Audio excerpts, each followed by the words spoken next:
بسم الله الرحمن الرحيم. عن سلمان بن عامر رضي الله تعالى عنه قال قال رسول الله صلى الله تعالى عليه وسلم: الصدقة على المسكين صدقة، وهي على ذي القرابة اثنتان، صدقة وصلة. رواہ ابن ماجہ۔ نبی کریم صلی اللہ علیہ وسلم نے ارشاد فرمایا، مسکین و فقیر کو صدقہ دینا صرف صدقہ ہے، اور رشتہ دار کو صدقہ دینا دو چیزیں ہیں، ایک صدقہ اور دوسرا صلہ رحمی۔ دوستو، یہ بات کی جا رہی ہے کہ زکوٰۃ کن لوگوں کو دی جا سکتی ہے، اور اس میں ہم نے کل یہ بات کی تھی کہ رشتہ داروں کو زکوٰۃ دینا زیادہ ثواب رکھتا ہے۔ اور آج بھی نبی کریم صلی اللہ علیہ وسلم کی جو حدیث پڑھی گئی، حضور نے فرمایا کہ رشتہ داروں کو جو صدقہ زکوٰۃ وغیرہ دی جاتی ہے، اس کے اندر دو ثواب کے پہلو ہیں، ایک تو یہ ہے کہ وہ صدقہ ہے، اور دوسرا صلہ رحمی کا ثواب ہے۔ آج یہ مناسب سمجھا جا رہا ہے کہ ان رشتہ داروں کا ذکر کر لیا جائے جن کو زکوٰۃ دی جا سکتی ہے اور جن کو زکوٰۃ نہیں دی جا سکتی۔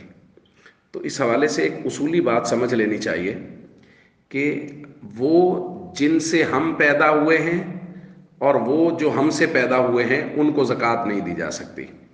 یعنی ہمارے والد، والدہ، دادا، دادی، نانا، نانی، اوپر تک، اور ہماری اولاد، بیٹا، بیٹی، پوتا، پوتی، نواسا، نواسی، نیچے تک، یعنی جن سے ہم پیدا ہوئے، جو ہمارے والدین یا ان کے والدین ہیں، یا جو ہماری اولاد اور آگے ان کی اولاد ہے، ان کو زکوٰۃ نہیں دی جا سکتی۔ اور شوہر بیوی کو اور بیوی شوہر کو زکوٰۃ نہیں دے سکتے۔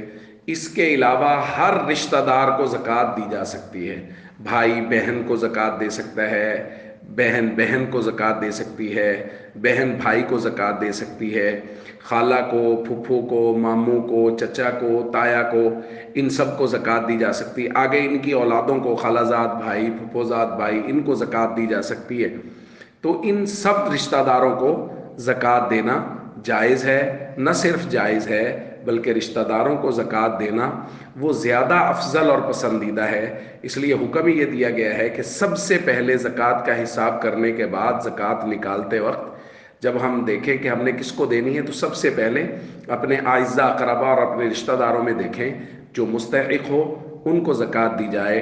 اور یہ بات درخواست کی جا رہی ہے کہ زکوٰۃ دیتے وقت ان کو یہ بتانا ضروری نہیں ہے کہ یہ زکوٰۃ ہے، بس نیت کر لینا کافی ہے۔ بتانا ضروری نہیں ہے کہ کہیں ان کی عزت نفس مجروح نہ ہو۔ بغیر بتائے بھی صرف نیت کے ذریعے سے ہی آپ کی یہ عبادت ادا ہو جائے گی، بغیر بتائے زکوٰۃ دی جا سکتی ہے۔ السلام علیکم ورحمۃ اللہ وبرکاتہ۔